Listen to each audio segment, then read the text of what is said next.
Le problème qui se pose, c'est que un État, ça n'est pas un ménage de salariés. Dans un ménage de salariés, c'est-à-dire où tous les mois, en fin de mois, vous avez un salaire avec un montant qui tombe tous les mois, eh bien, si le ménage de salariés, mettons que le mari et la femme gagnent à eux deux, mettons, je ne sais pas moi, 4 000 € par mois ou 5 000 € par mois de salaire, s'ils dépensent, alors qu'ils gagnent 5 000 € par mois à eux deux, s'ils dépensent 5 500 €, effectivement, ils vont avoir un déficit qui va s'accumuler. La banque va tirer la sonnette d'alarme. Et la solution à faire, c'est effectivement qu'ils coupent dans leurs dépenses. C'est-à-dire qu'ils renoncent à partir en week-end de temps en temps, qu'ils suppriment quelques sorties au cinéma ou au restaurant, qu'ils suppriment l'achat de tel ou tel vêtement, et puis au lieu de dépenser 5 500, ils redescendront à 4 900, et de nouveau, cette fois-ci, ils seront en excédent. Bien.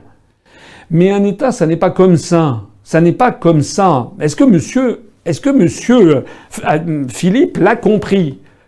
Est-ce que ses prédécesseurs, monsieur Macron, qui d'ailleurs était aux finances, puisque tout le constat très sévère qui a été fait par la Cour des comptes sur le fait que 8 milliards d'euros auraient été camouflés de dépenses, en fait, c'est la gestion de monsieur Valls, mais c'est aussi la gestion de monsieur Macron, quand même.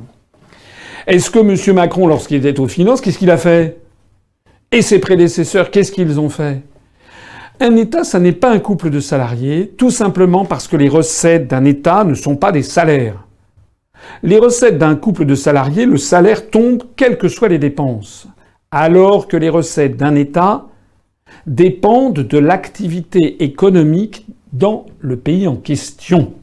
Ça fait quand même 25 000 fois que je le dis, je le répète encore une fois. C'est quoi les recettes d'un État? C'est l'impôt sur les revenus.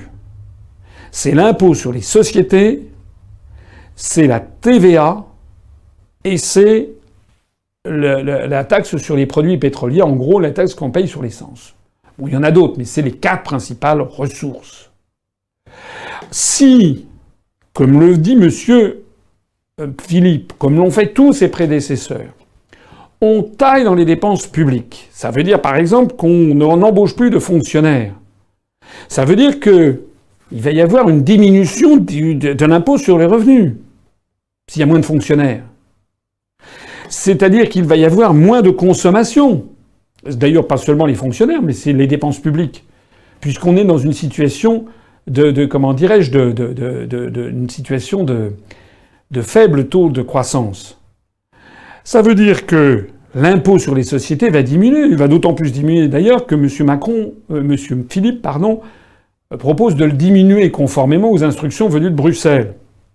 Ça veut dire également qu'il va y avoir moins de TVA, puisque les gens vont moins consommer, et ça veut dire qu'il va y avoir moins de dépenses d'essence, parce que les gens ont moins d'argent.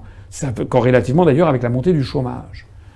Donc ça veut dire, et ça c'est un enseignement que nous avait appris l'économiste Keynes dès les années 1936 et suivantes, si on taille les dépenses publiques dans un État où la situation économique est déjà mauvaise et où on est dans un système de stagnation économique, eh bien, c'est ce que Keynes avait appris en 1936, si on taille dans les dépenses publiques, certes on va diminuer les dépenses, mais au bout du compte, du fait de ce que Keynes appelait le multiplicateur, on va avoir des recettes fiscales qui vont diminuer plus rapidement encore et on aura toujours le même déficit et parfois on verra s'accroître le déficit.